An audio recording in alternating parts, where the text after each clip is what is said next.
Huwag mong tawaging asawa ang isang tao pag hindi pa kayo kasal.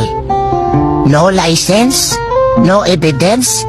In short, kulurong pa yung relasyon yun. Anytime, pwede kayo maghiwalay dalawa. Kagaya ng lupa, para matawag mo sa iyo ang lupa at maangkin mo, kailangan mo talaga ng titulo. Kaya pag kinasal ka, ang ibig sabihin, KNJS, kasi nagkatuluyan kayo. Pero pag live-in partner ka, ang ibig sabihin, once upon a time, pwede magkatuluyan, pwede maghiwalay. Pero pag kabit ka, ang ibig sabihin, tulpo. Kasi may magre-reklamo sa'yo at pwede ka pang makulong. Pero pag iniwan ka, ang ibig sabihin, soko. Naluko ka na, na-scam ka pa. Kaya gulapin mo yung biyanan mo. Isuli mo ang kanyang anak.